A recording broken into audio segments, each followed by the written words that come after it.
सरकार के आमंत्रण पर देहरादून पहुंचे रेत माइनर्स। मुख्यमंत्री पुष्कर सिंह धामी करेंगे रेत माइनर्स को सम्मानित। सिलकारा टनल के हीरो हैं रेत माइनर्स।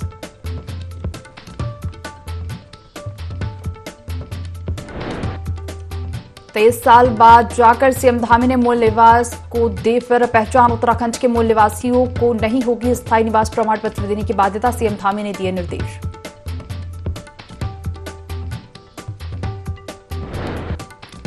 राज्य कर्मचारियों को जल्द मिलेगी 4% डीए की सौगात। मुख्यमंत्री धामी ने दिया आश्वासन, कल होने वाली कैबिनेट बैठक में हो सकता है फैसला।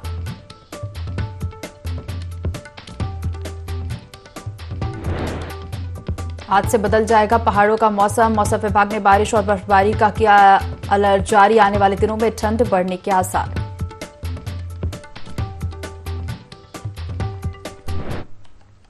देवभूमि लाइव देख रहे हैं पर मैं हूं आपके साथ दिव्या। बुलेटिन की शुरुआत करेंगे इस वक्त की बड़ी खबर के साथ। मुख्यमंत्री के निर्देश के बाद शासनादेश जारी हुआ है।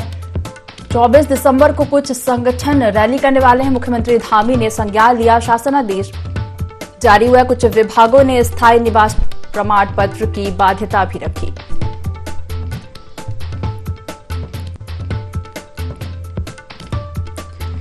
स्थायी और मूल निवास प्रमाण पत्र को लेकर बड़ी खबर। मूल निवास प्रमाण पत्र धारकों को स्थायी निवास प्रमाण पत्र की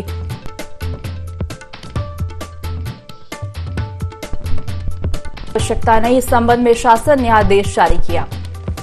मुख्यमंत्री के निर्देश के बाद शासनादेश जारी हुआ है। 24 दिसंबर को कुछ संगठन रैली करने वाले हैं। मुख्यमंत्री धामी ने संज्ञान लिया। शासनादेश जारी हुआ है। कुछ विभागों ने स्थायी निवास प्रमाण पत्र की बाध्यता भी रखी।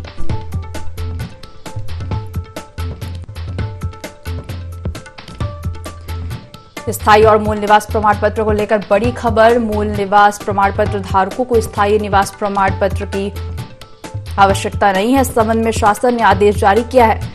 मुख्यमंत्री के निर्देश के बाद शासनादेश जारी हुआ। 24 दिसंबर को कुछ संगठन रैली करने वाले हैं। मुख्यमंत्री धामी ने संज्ञान लिया है और शासनादेश जारी हुआ। कुछ विभागों ने स्थायी निवास प्रमाण पत्र की बाध्यता रखी थी।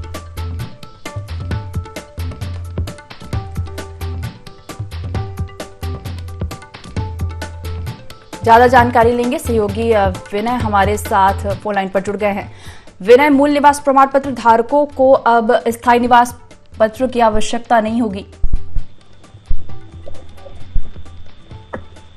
जी बिल्कुल, देखिए आपको बता दें कि राज्य में मूल निवास प्रमाण पत्र धारकों के लिए जो है स्थायी निवास प्रमाण पत्र प्रस्तुत करने के लिए जो है अब कोई भी विभाग यहाँ पर बाध्य नहीं कर पाएंगे, क्योंकि मुख्यमंत्री पुष्कर सिंह धामी के निर्देशों के बाद जो है यहाँ पर जो सचिव हैं विनोद सुमन, उनकी ओर से शासनादेश जारी कर दिया गया है कि अब कोई भी विभाग जो है यहाँ पर किसी भी तरीके से स्थायी निवास प्रमाण पत्र जो यहाँ पर मांगे जाते थे उनको कार्य करवाने के लिए, तो अब वो यहाँ पर नहीं दिए जाएंगे, क्योंकि जिस तरीके से मूल निवास प्रमाण पत्र की अगर बात करें, अगर वो उनके पास है, क्योंकि मूल निवासी होना सबसे बड़ी बात जो है प्रदेश का जो है माना जाता है, तो ऐसे में देखा जा सकता है स्थायी निवास प्रमाण पत्र की जो बाध्यता है वो उत्तराखंड सरकार द्वारा खत्म कर दी गई है और शासनादेश जो है सीएम धामी द्वारा यहाँ पर जारी कर दिया गया है। जी विनय, 24 दिसंबर को कुछ संगठन इसे लेकर रैली भी करने वाले हैं। विनय जी बिल्कुल, देखिए यहाँ पर रैली की अगर बात करें तो रैली के लिए भी जो है यहाँ पर रणनीति तैयार की जा रही थी, जिसमें कि ये बताया जा रहा था कि 24 दिसंबर को कुछ संगठन जो है यहाँ पर रैली करेंगे और जो ये बाध्यता वाली जो यहाँ पर बात आ रही थी, क्योंकि विभागों द्वारा जिस तरह उत्तराखंड के जो वासी हैं, मूल निवासी हैं, उनसे ये सर्टिफिकेट यहाँ पर मांगा जाता था, तो उसको लेकर के ये बड़ी रैली यहाँ पर होने वाली थी, जिसका संज्ञान लेते हुए अब सीएम धामी ने यहाँ पर जो इसकी बाध्यता है स्थायी निवास प्रमाण पत्र की उसको खत्म कर दिया है। और ऐसे में देखा जा सकता है उत्तराखंड वासियों को जो है एक तरह से काफी बड़ा फायदा जो है इस दौरान यहाँ पर मिलेगा। जी जानकारी साझा करने के लिए आपका धन्यवाद।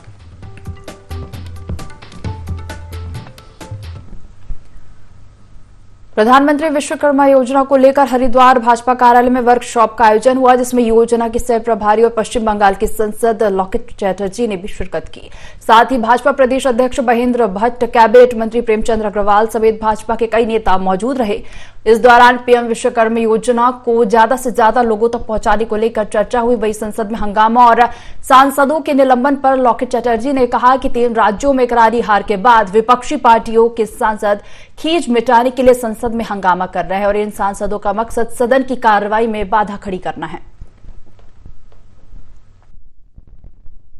सारा लोग पूरा देश में ऑलरेडी जुड़ गया है और फ्यूचर में भी जुड़ेंगे। यहाँ पे 5,500 से अधिक लोग जुड़ गए हैं इस विश्वकर्मा योजना स्कीम के। देखिए, जो जैसे तरीके से पूरा पार्लियामेंट में, हाउस में जो विपक्ष लोग चला रहे हैं, क्योंकि हम लोग देखे हैं कि कुछ दिन पहले 3 राज्यों का जो रिजल्ट आए हैं उसमें ये लोग पूरा के पूरा पराजित हुए हैं। ये जो फ्रस्ट्रेशन है ये बाहर आ रहा है। ये फ्रस्ट्रेशन का एक दिख है कि एवरी डे ये लोग जो पार्लियामेंट में सिक्योरिटी ब्रीच हुआ है उसके लिए हम लोग बहुत दुख का बात है, बहुत चिंता का। हल्द्वानी में कांग्रेस ने नैनीताल जिला सम्मेलन आयोजित किया, जिसमें प्रदेश अध्यक्ष करण माहरा, नेता प्रतिपक्ष यशपाल आर्य सहित कई विधायक मौजूद रहे। सम्मेलन में पार्टी पदाधिकारियों के साथ ही पूर्व विधानसभा प्रत्याशी भी शामिल हुए और इस दौरान लोकसभा चुनाव से पहले कार्यकर्ताओं को मजबूती से पार्टी के लक्ष्य को हासिल करने को प्रेरित किया और इस दौरान मंच से कई वरिष्ठ नेताओं और कार्यकर्ताओं ने अपनी नाराजगी भी जाहिर की और एकजुटता से विपक्षियों को परास्त करने की रणनीति बनाई गई।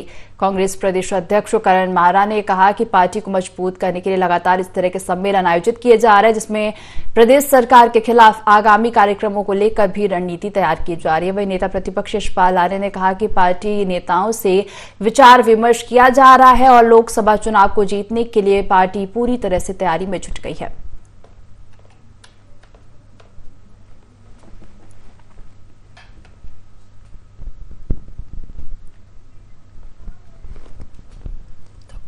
हल्द्वानी में कांग्रेस ने नैनीताल जिला सम्मेलन आयोजित किया, जिसमें प्रदेश अध्यक्ष करण माहरा, नेता प्रतिपक्ष यशपाल आर्य सहित कई विधायक मौजूद रहे। सम्मेलन में पार्टी पदाधिकारियों के साथ ही पूर्व विधानसभा प्रत्याशी भी शामिल हुए और इस दौरान लोकसभा चुनाव से पहले कार्यकर्ताओं को मजबूती से पार्टी के लक्ष्य को हासिल करने के लिए प्रेरित किया गया। तो नैनीताल में कांग्रेस का जिला सम्मेलन, जिसमें करण माहरा समेत कई दिग्गज मौजूद रहे, वहीं विपक्षियों को परास्त करने की रणनीति बनाई गई।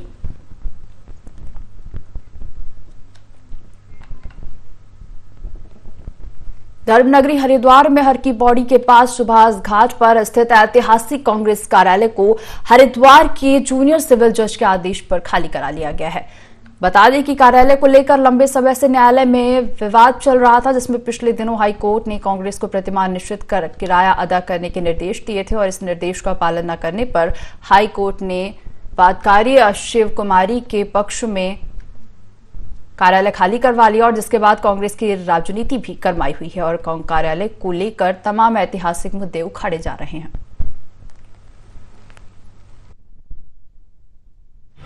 हम लोग उच्च न्यायालय में हमारी रेट डली हुई है, परसों की तारीख थी, लेकिन आज कुछ असामाजिक तत्वों ने उस कार्यालय का ताला तोड़कर कब्जा ले लिया।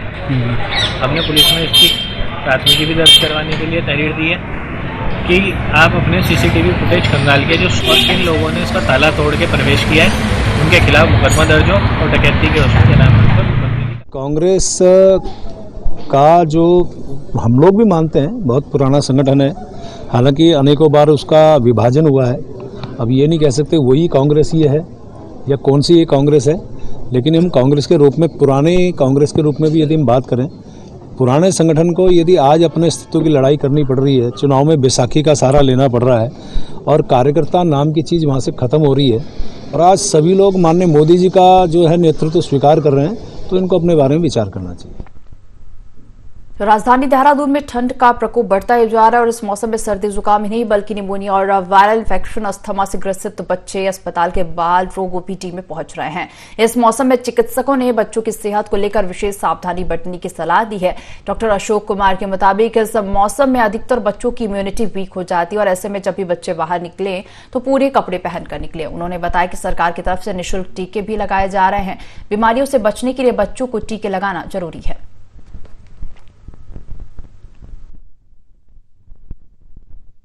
स्थिति इतनी बड़ी है, उसकी वजह से कई बार इसमें ज़्यादातर जो बच्चे हैं जिनकी इम्यूनिटी थोड़ी सी वीक होती है, ऐसे बच्चे को ज़्यादा दिक्कत आती है। ऐसे बच्चे को सांस में दिक्कत आ जाना, सांस तेज तेज चलना, बार बार निमोनिया होना या बार बार हॉस्पिटल में एडमिशन होना।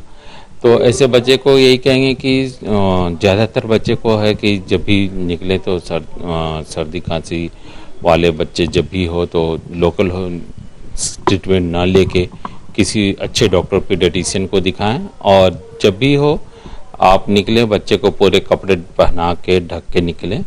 और टीके जो है, टीके बहुत सारे ऐसे सरकार गवर्नमेंट फ्री ऑफ कॉस्ट टीके दे रही है, उस टीके को भी लगाना जरूरी है। रोटरी क्लब की ओर से ऋषिकेश में 22 दिसंबर को रोजगार मेला लगाया जा रहा है, जिसमें हाई स्कूल और इंटरमीडिएट पास करने वाले छात्र छात्राओं को हिस्सा लेने के लिए आमंत्रित किया जा रहा है, जिसके लिए रजिस्ट्रेशन शुरू हो चुके हैं। कार्यक्रम में मंत्री प्रेमचंद अग्रवाल बतौर मुख्य अतिथि शामिल होंगे। और बता दें कि रोजगार मेले में 5 कंपनियां रोजगार देने के लिए पहुंच रही हैं। रोटरी क्लब की तरफ से गढ़वाल मंडल में पहली बार इस कार्यक्रम का आयोजन किया जा रहा है। इसमें पहले कुमाऊं मंडल में कार्यक्रम किया जा चुका है, जिसमें सैकड़ों युवाओं को रोजगार दिया जा चुका है। और इसी उम्मीद के साथ रोटरी क्लब ऋषिकेश में रोजगार मेला लगाने जा रहा है, ताकि ज्यादा से ज्यादा युवाओं को रोजगार मिल सके।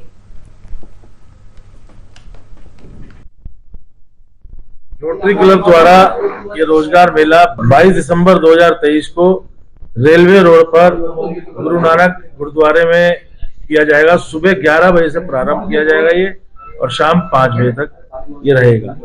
इसमें हमारे मुख्य अतिथि हमारे क्षेत्रीय विधायक एवं विकास भवन के सभागार में डॉक्टर रघुनंदन सिंह टोलिया उत्तराखंड प्रशासन अकादमी ने एक कार्यशाला का आयोजन कराया। सूचना का अधिकार अधिनियम से संबंधित कार्यशाला का आयोजन किया गया। वजाहत हबीबुल्लाह ने कार्यशाला को संबोधित करते हुए कहा कि हमारे देश में सूचना के अधिकार के माध्यम से एक क्रांति आई है। ग्रामीण स्तर पर भी इसका व्यापक प्रचार प्रसार होना चाहिए। और इस दौरान सूचना के अधिकार पर विस्तृत प्रकाश डाला गया।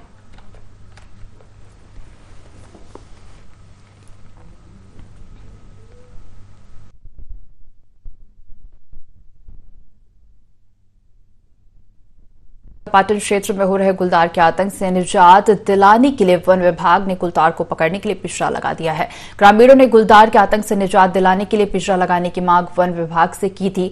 पिंजरा लगाने की मांग को लेकर डीएफओ चंपावत को ज्ञापन भी दिया गया था। लोहाघाट रेंजर दीप जोशी ने बताया कि गुलदार को पकड़ने के लिए विभाग ने पिंजरा लगा दिया। गुलदार प्रभावित क्षेत्र में विभाग ने 3 ट्रैप कैमरे लगाए हैं। साथ ही वन कर्मियों के द्वारा रात्रि में गश्त भी की जा रही है।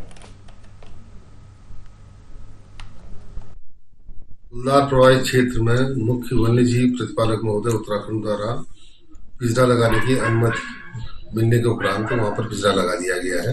मेरी समस्त लोगों से अपील है कि रात्रि में आने जाने में सतर्कता बरतें। वह आवश्यक होने पर जो है समूह के साथ अपना आना जाना करें।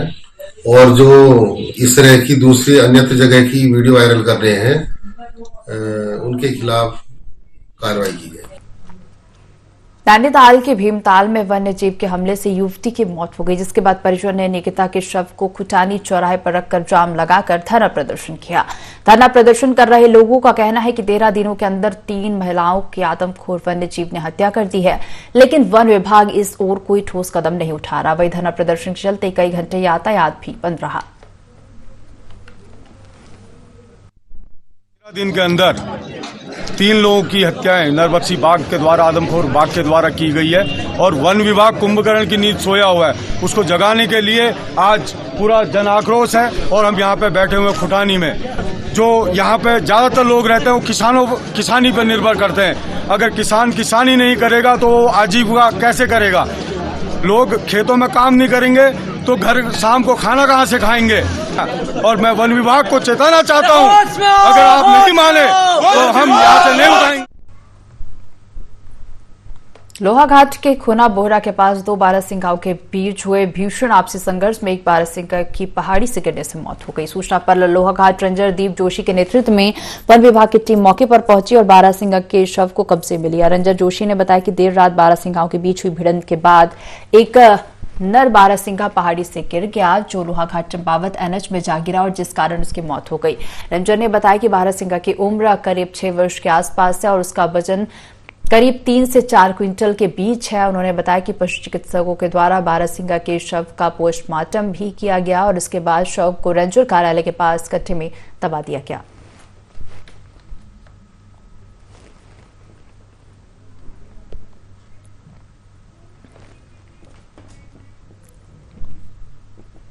प्रदेश के उधम सिंह नगर जिले में खटीमा विकास खंड के गांव चकरपुर में फूड पॉइजनिंग होने से 7 लोग गंभीर रूप से बीमार हो गए, जिसके बाद एम्बुलेंस बुलाकर उन्हें अस्पताल भेजा गया। मामला बनरावत बस्ती का है, जहां लोगों ने एक बीमार बकरी को काट कर उसके मांस को पकाया, जिसे खाने के बाद सभी की हालत गंभीर हो गई है। बता दें कि इलाज कर रहे डॉक्टर ने बताया कि 6 लोगों की हालत ठीक हो गई है, लेकिन एक 10 साल की बच्ची की तबीयत में सुधार नहीं हुआ है, जिसे आगे रेफर किया गया है। रावत बस्ती है चकरपुर के पास में, वहाँ कुछ लोगों ने मीट खाने से उनको फूड पॉइजनिंग हो गई है। तो हमारे पास लगभग 9:15 पर यहाँ एम्बुलेंस के थ्रू 7 लोगों को लेकर आए थे। तो अभी सबकी स्थिति सामान्य है और एक बच्ची थी लगभग 10-11 साल की, और उसका सैचुरेशन मेंटेन नहीं हुआ था, तो हमने उसको 108 के थ्रू हल्द्वानी रेफर कर दिया है। बाकी सभी मरीजों का मैंने सुबह मॉर्निंग में राउंड लिया है, सभी स्टेबल है और उनको कोई किसी तरह की परेशानी अब नहीं है। जनपद टिहरी गढ़वाल के दूरस्थ गांव गंगी, जिसे भारत का स्विट्जरलैंड भी कहा जाता है, यहाँ के लोगों ने आज तक अपनी संस्कृति को बचाए रखा है। साथ ही इस गांव से आज तक पलायन नहीं हुआ। यहाँ के लोगों ने अपने स्तर पर यहाँ सोलर पावर हाउस भी बना रखा है, जिससे इस गांव में बिजली की सप्लाई होती है। साथ ही यहाँ के लोगों द्वारा राजमा और आलू की खेती भी की जाती है, जिसकी विदेशों में भारी डिमांड है। बकरी पालन इनका प्रमुख व्यवसाय है। गंगी गाँव की महिलाओं द्वारा बर्फबारी के बीच किए जाने वाले नृत्य जहाँ का खास नृत्य है।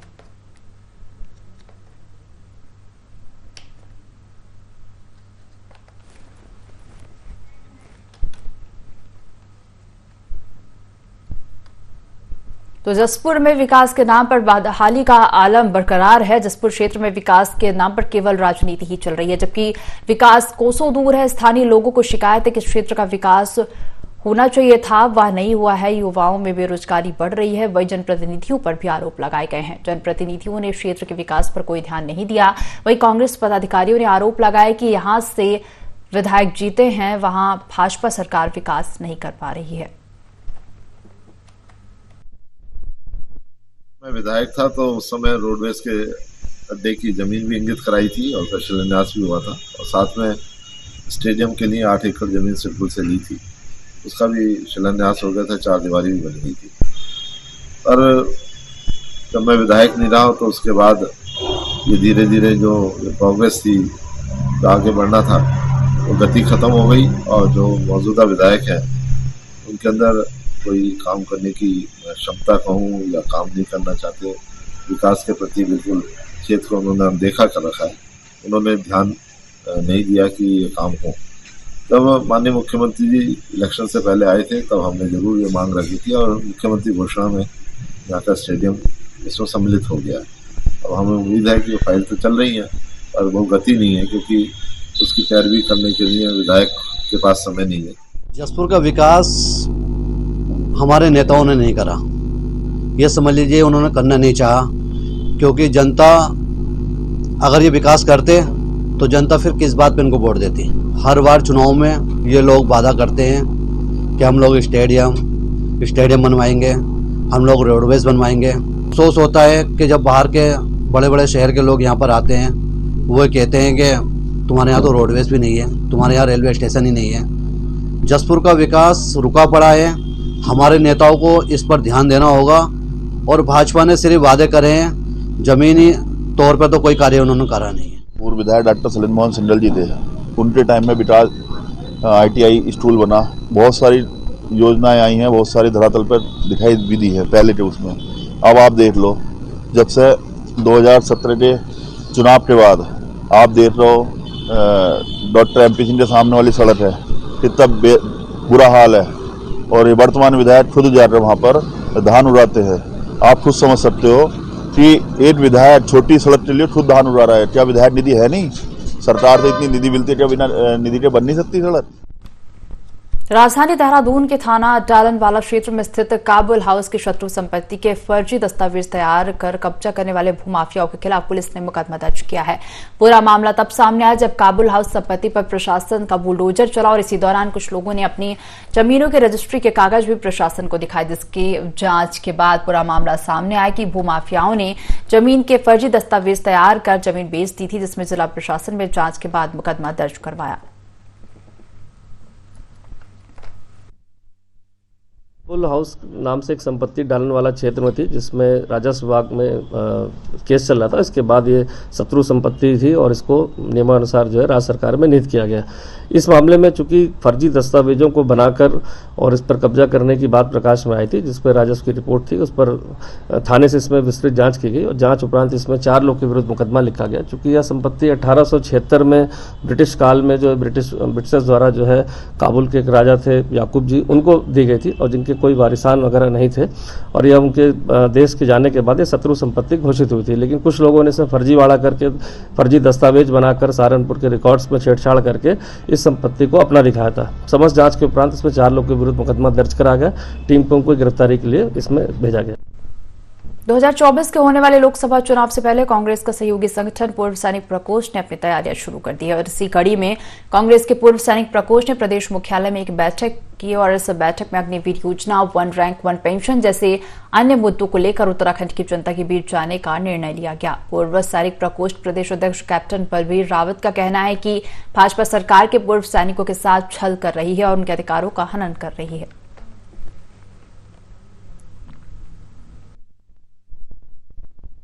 कि लोकसभा के चुनाव में जहां भी पूर्व सैनिकों की आवश्यकता होगी, सैनिक बाहुल क्षेत्रों में वहां पे पूर्व सैनिकों की मीटिंगें होंगी, उपस्थित होंगे और मैं समझता हूं कि जनता का रुझान अभी कांग्रेस की तरफ है। और जब भी मैं मानता हूं कि कांग्रेस के कैंडिडेट नीचे ऊपर थोड़ा कम और ज्यादा हो सकते हैं, लेकिन जनता का रुझान पूरी तरह से कांग्रेस के पक्ष में मतदान करने का है।